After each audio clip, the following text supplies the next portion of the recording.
pongo dos paradojas, ya me lo digo de la otra manera. Y quizás al final ustedes me digan, no era más que una, no son dos. En fin, pero en resumidas cuentas, ¿qué es lo que pienso hacer hoy? Les pienso decirles cómo se construye el conjunto de cantos.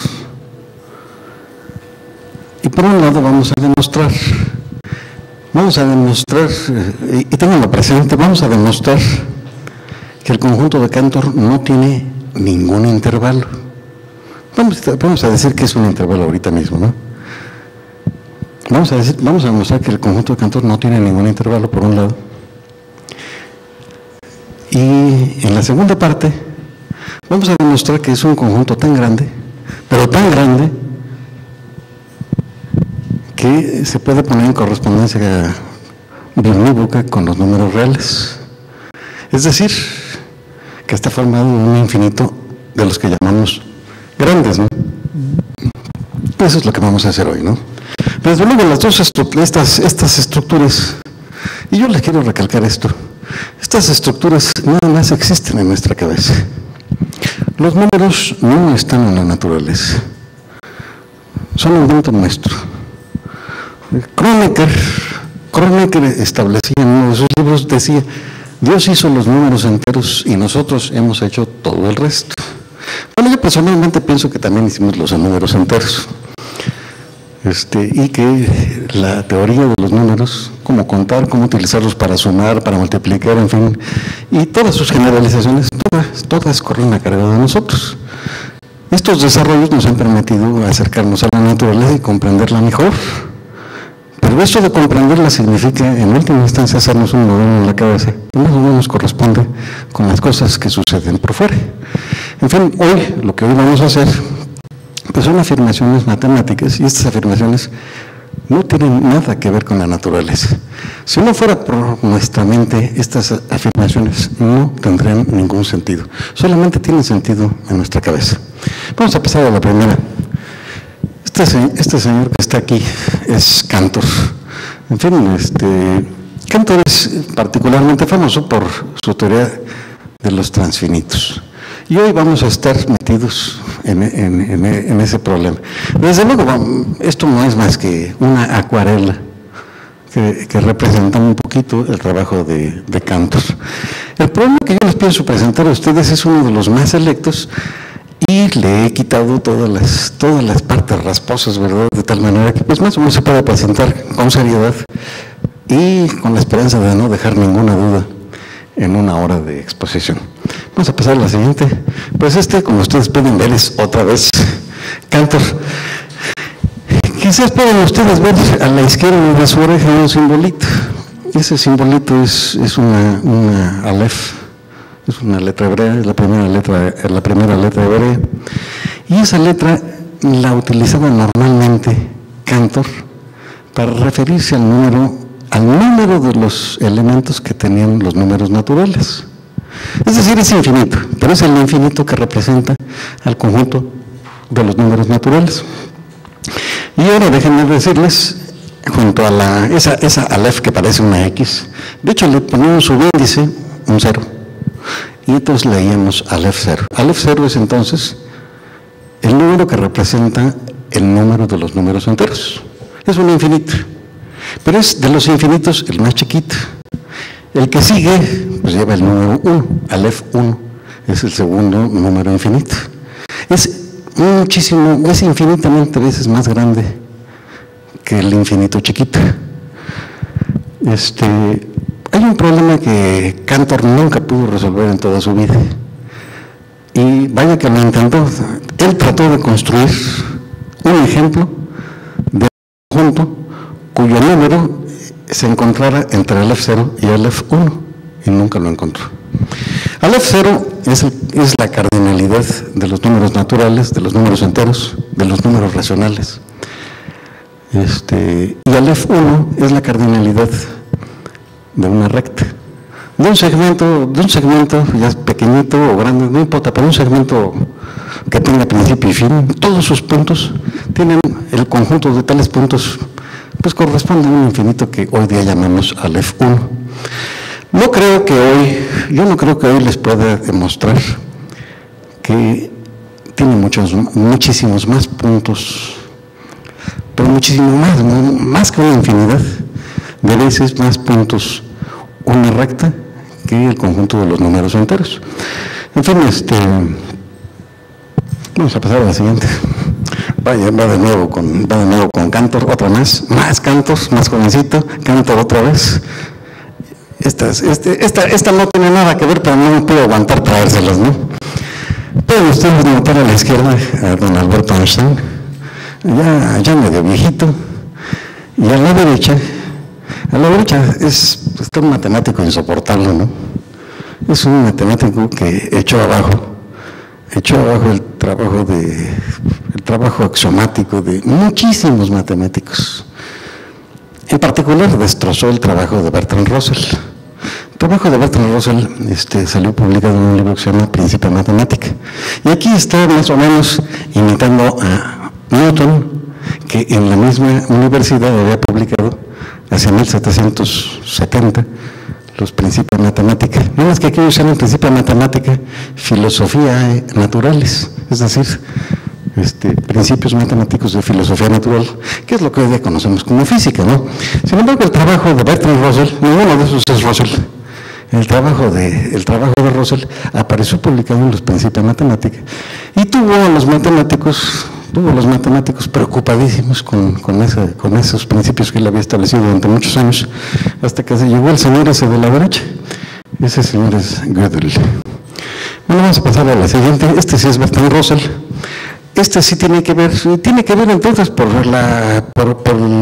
el problemita que les planteaba yo a ustedes hace dos semanas, ¿no? Es decir, que no existe un conjunto de todos los conjuntos. Es simplemente una incoherencia.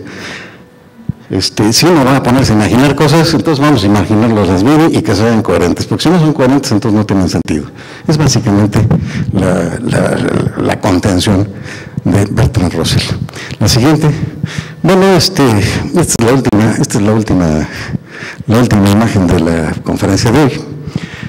Yo la he preparado en el libro de Kolmogorov y Fomin. Una palabra acerca de Kolmogorov. Kolmogorov hacia 1930 publicó lo que es la versión aceptada hoy día de la teoría analítica de las probabilidades.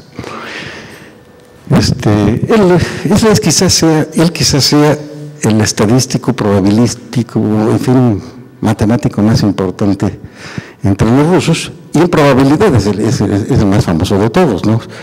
Él es profesor de Yardenko y desde luego tiene contribuciones muy interesantes, por ejemplo, en la teoría de las ecuaciones de Markov, en las ecuaciones que permiten determinar la evolución hacia el futuro o hacia el pasado de una cierta distribución, que son las llamadas ecuaciones de Fokker-Planck, pero de hecho fue Kolmogorov el que las estableció de una manera razonablemente objetiva. Bueno, pues es en el libro de Kolmogorov, como ustedes pueden ver, es de las joyas que se perdieron con la llegada de Gorbachev, que nos ha hecho a perder la cultura rusa, y desde aquel entonces hemos perdido las obras rusas. Bueno, pues ya podemos apagarle. Y le abrimos al pizarrón.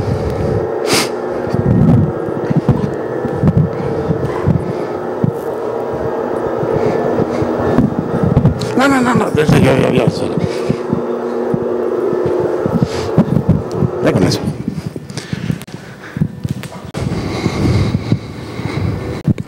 Me dan ganas de hacer una introducción razonablemente larga, pero no tiene mucho caso. Ya en general veo puras caras conocidas, así que seguramente ya conocen estos detalles. Así que entonces voy a entrar de lleno, ¿no? Lo que sí no puedo evitarme es repasar dos conocimientos.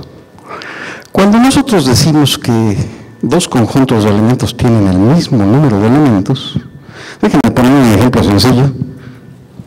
Supónganse que tengo el conjunto de los números 1, 2, 3, 4 y 5. Ahí está Podemos poner en una bolsita, ¿verdad? Y con eso ya tenemos uno de los llamados diagramas de Venn para ese conjunto. Y ahora supónganse ustedes que acá tengo otro conjunto y acá tengo las letras A, B, C, D, E. Las he puesto revueltas a propósito porque, para desgracia mía, del 1 al 5 los puse ordenados, pero no tenía yo por qué estarlos poniendo de manera ordenada. Entonces, si yo afirmo que esos dos conjuntos tienen el mismo número de elementos, significa que yo los puedo poner en correspondencia el uno con el otro. Es decir, miren ustedes, yo puedo poner uno, le puedo asignar la D, al número 2, pues, ¿qué les parece la E? Al número 3 nos vamos con la B, el 4 al C y el 5 a la A. Entonces, ven ustedes, a cada uno de los elementos del primero le has asociado uno y solo uno del segundo y viceversa. A cada uno del segundo le ha asociado uno y solo uno del primero. Eso es lo que se denomina una correspondencia biunívoca. Y de repente, si se consiguen ustedes un matemático desconsiderado, entonces posiblemente el matemático diga una correspondencia biyectiva. Pues es exactamente lo mismo. Entonces, esta técnica nos permite, por ejemplo, decir cuándo dos conjuntos tienen el mismo número de elementos sin tener que estar contando. El ejemplo tradicional es a pensar en una sala como esta, en donde ven ustedes hay sillas y hay personas. Y si uno ve que todos los asientos están ocupados y todas las personas tienen su silla, bueno, ustedes estoy cuidando de que ni haya parados ni nada por el estilo, entonces uno puede afirmar que hay el mismo número de gente que de sillas. Hoy, como pueden ustedes ver, hay un montón de sillas que no están ocupadas y hay al menos dos personas que no están ocupando sillas, ¿verdad? En fin. Pero bueno, esa es una de las afirmaciones interesantes que uno puede hacer. Sin contar, puede uno afirmar que dos conjuntos tienen el mismo número de elementos. En fin, esto por un lado. Déjenme otro concepto que me resulta importante, que es el concepto de intervalo. El concepto de intervalo viene siendo como un segmento tomado de una recta. En fin, supónganse, por ejemplo, que pintan la recta. Y como yo estoy pensando en la recta de los números reales, entonces seguramente en algún lado le he puesto el 0. A mí no me importa dónde está el 0 de esta recta. Lo que sí me importa es que en esta recta yo voy a seleccionar dos puntos, un punto A y un punto B. Y entonces me voy a fijar en los elementos, todos los números que están entre A y B. Y en este caso quiero incluir entre esos puntos también los extremos. Cuando se incluyen los extremos se habla de un intervalo cerrado. Y si no se incluyen los extremos se habla de un intervalo abierto. Quiero considerar un intervalo cerrado, ¿no?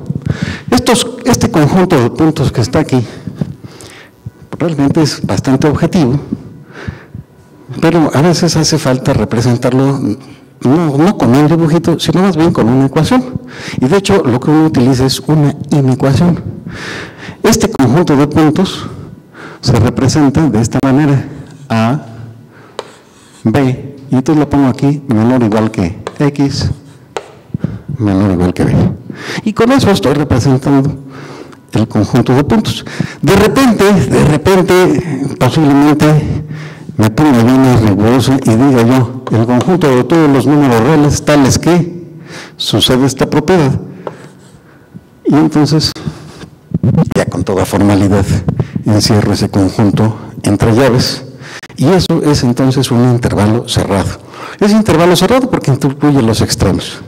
Ahora, esa notación es muy pesada, y como es muy pesada, hay que escribirla de una manera más compacta, hay que inventar una taquigrafía para representarla de una manera rápida, ¿no? Y esto normalmente se representa de esta forma. Ponen ustedes las letras A y B entre corchetes, y entonces dicen que es el intervalo cerrado que va desde A hasta B. Quiero distinguir que es el intervalo cerrado de un intervalo abierto. En el intervalo abierto estaría así, ¿no? Es el conjunto de todos los números reales, tales que A es menor que X, menor que B. Ven ustedes que aquí estoy incluyendo X sea igual a A y que X sea igual a B. no permito que tome los valores de los extremos. Como ahora no estoy incluyendo los extremos, ya no hablo de intervalos cerrados, sino hablo de un intervalo abierto. Y normalmente esto desgraciadamente tiene muchas notaciones para representarse. Yo les voy a proponer una, que es la que vamos a utilizar hoy. Y en lugar de ponerle corchetes, pues le voy a poner paréntesis angulares, ¿no? Pues imagínense un angulito, que es como que vamos a representar los intervalos abiertos. Esto es todo lo que me hace falta para poder hacer la discusión, así que pues voy a proceder a borrar. Sin embargo, como el tema de hoy es la presentación del conjunto de Cantor, y el conjunto de Cantor requiere de una operación, entonces les voy a presentar ahora en este momento cuál es la operación. Como yo ya tengo aquí el intervalo, bueno, ustedes tienen el intervalo que va desde hasta B, entonces con referencia a este intervalo, les voy a enseñar a ustedes la operación que hay que hacer, que va a ser la que nos permite construir el conjunto de Cantor. Entonces, primera pregunta, ¿de qué tamaño es este intervalo? Bueno, pues el tamaño de este intervalo, digamos, imagínense que si A fuera igual a 5 y B fuera igual a 6. Pues, si fuera el caso, debe ser un intervalo de tamaño 1, va desde 5 a 6. Si, por ejemplo, la B fuera 9, el intervalo va desde 5 hasta 9, y entonces el tamaño del intervalo es 4. De tal manera que nosotros podemos decir, ya en general, ya no tomando casos particulares, nosotros podemos afirmar que el tamaño de este intervalo es B menos A. B menos A es el tamaño del intervalo. Bueno, pues lo que tengo que hacer es dividir ese intervalo en 3 pedazos iguales. Quiero dividirlo en 3 pedazos iguales. Lo que tengo que hacer, vean ustedes, es dividir este tamaño entre 3. Y esa distancia que yo obtenga, la marco aquí y luego la marco acá, vean ustedes. He puesto 2 marcas, de tal manera que el intervalo original se ha dividido en 3 pedazos idénticos. Déjenme llamar a este elemento, lo llamo C, y a ese elemento lo llamo D. Entonces, digo, por las propiedades que yo les decía a ustedes, C menos A es el tamaño del intervalo izquierdo, y ese intervalo pues debería ser igual a 1/3 de B menos A. Y con eso pues ya puedo determinar dónde debo poner el punto C, ¿no? Simplemente pasan ustedes esto sumando del otro lado y ya tienen una respuesta numérica de dónde debo colocarse. Respecto de este otro, ven ustedes que B menos D es la longitud, B menos D, y esto debe ser 1/3 precisamente de B menos A. Y entonces, bueno, pues con eso, sí, está bien. Y con eso pues ya puedo yo ubicar el punto, no el punto B, porque el punto B es el punto que tenemos de información al principio, ¿no? Yo aquí no despejaría la B, sino despejo la D. Y entonces con esta regla ya puedo determinar cuál es la posición crítica de este punto y de este punto. Bueno, lo que tengo que hacer, el proceso que tengo que realizar sobre este intervalo para construir un conjunto de Cantor, pues simplemente consiste en quitar este pedazo. Si tienen ustedes un intervalo y le quitan el tercio del centro, quedan 2/3, los 2/3 del extremo. Déjenme, para que no haya posibilidad de dudas, pues déjenme proceder ahora a la construcción del conjunto de Cantor. Voy a borrar eso porque me hace falta todo el pizarrón, y el pizarrón es pequeño, ¿verdad? El pizarrón es pequeño.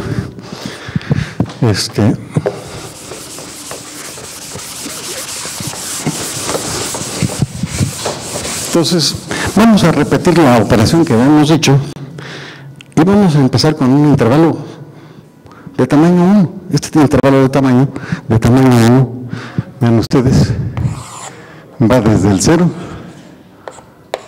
hasta el 1. lo tengo que dividir en 3 pedazos iguales. A la hora de dividirlo, eso no es complicado. Un punto de división va a ser 1/3 y el otro va a ser 2/3. Entonces, vean ustedes, aquí va el 1/3 y aquí va el 2/3. Este es 1/3 y este es el 2/3.